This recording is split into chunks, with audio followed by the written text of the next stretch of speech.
Bienvenidos al podcast de Ancla Comunidad de Fe, un espacio para fortalecer nuestro espíritu y abrazar el amor de Dios. Comencemos este viaje hacia un evangelio sencillo de entender, sincero para vivir y sensible para comunicar.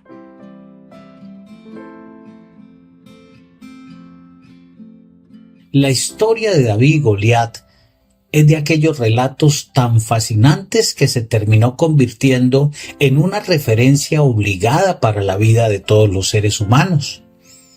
En cualquier ambiente, sea político, económico o deportivo, suele citarse este ejemplo para significar lo que es el enfrentamiento de alguien muy fuerte con alguien no tan fuerte en apariencia, pero que termina contra todos los cálculos venciendo. Aunque es un relato cuyo protagonista por encima de David es el Dios de Israel, muchos, incluso ateos, no pueden resistirse a hablar de cómo un hombre tan pequeño terminó venciendo a alguien que prácticamente lo doblaba en estatura.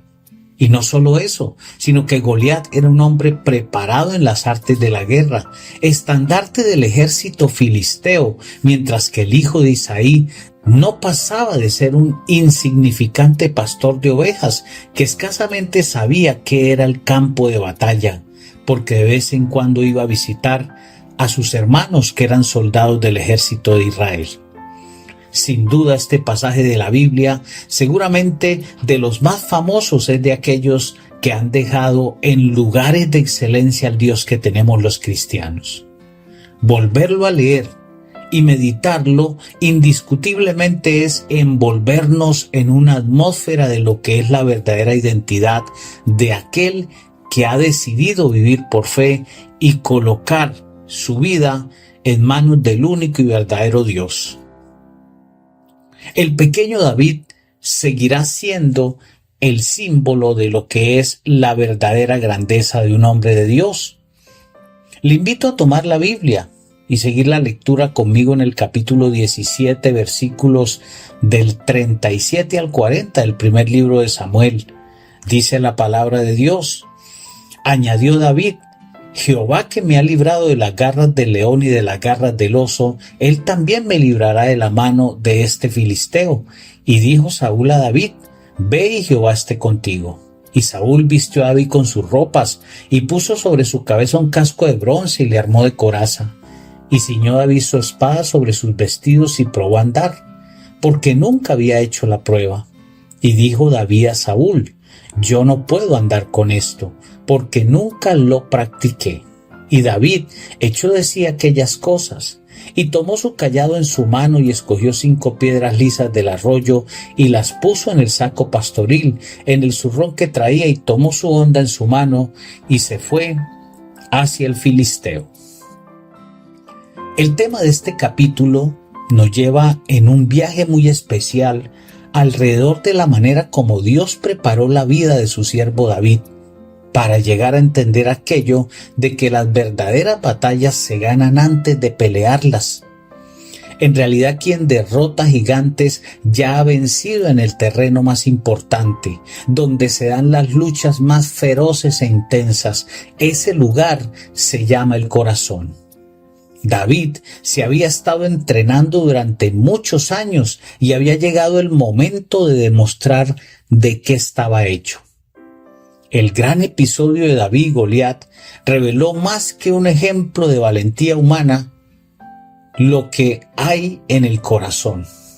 Reveló que no se trata de requisitos, ni de formas o experiencias, y mucho menos de grandes credenciales.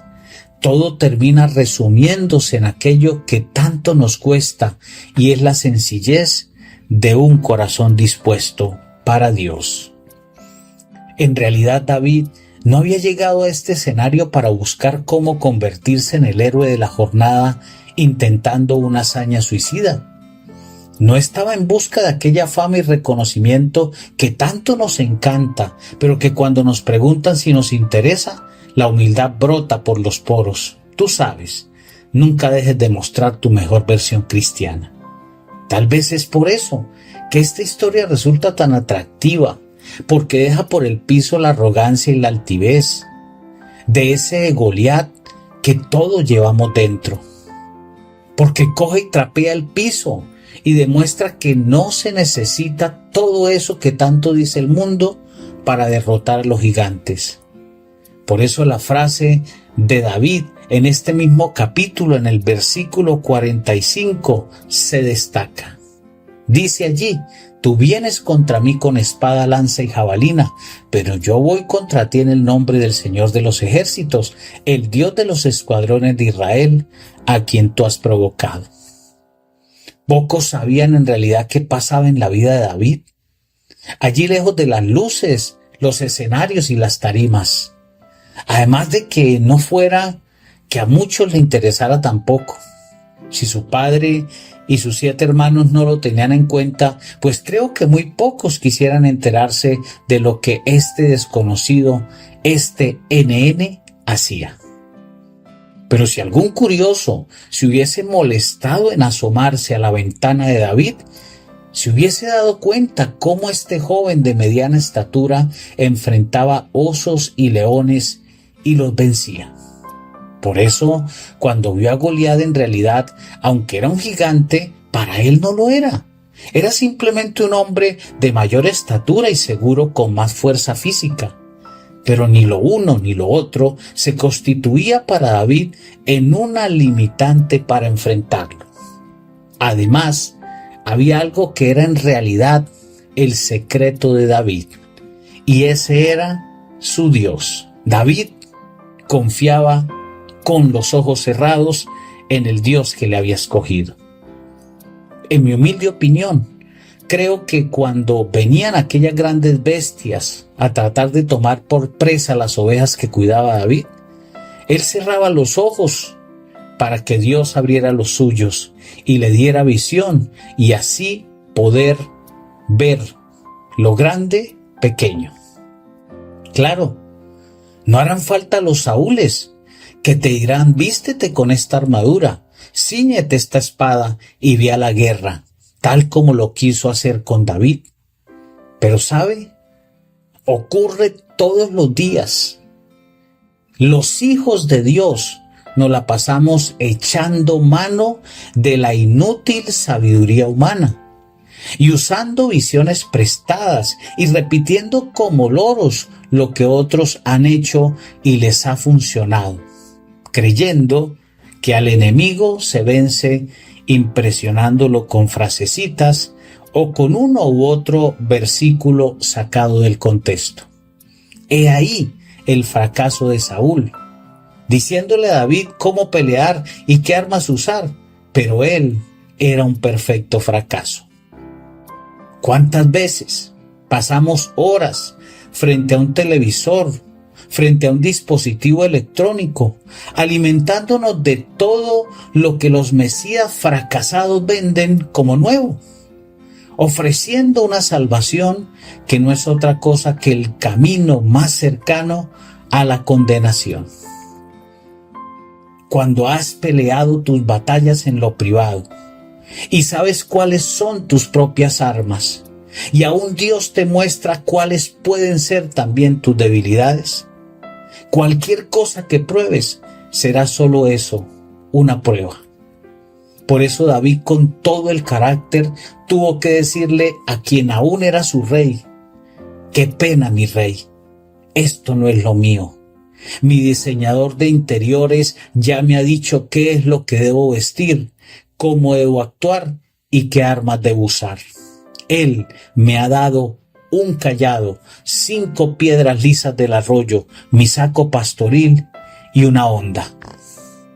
El final de esta historia ya lo conocemos, pero vale la pena recordarlo.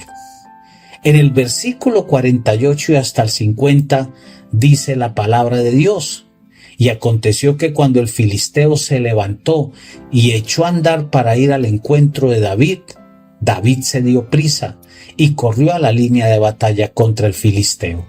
Y metiendo David su mano en la bolsa, tomó de allí una piedra y la tiró con la honda, e hirió al filisteo en la frente.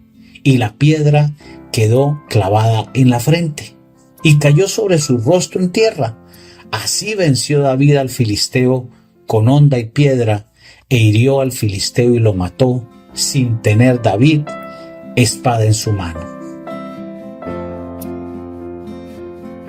Gracias por acompañarnos. Esperamos haber aportado a tu vida en esta conversación. Bienvenido siempre a nuestra comunidad. Hasta la próxima. Dios te bendiga.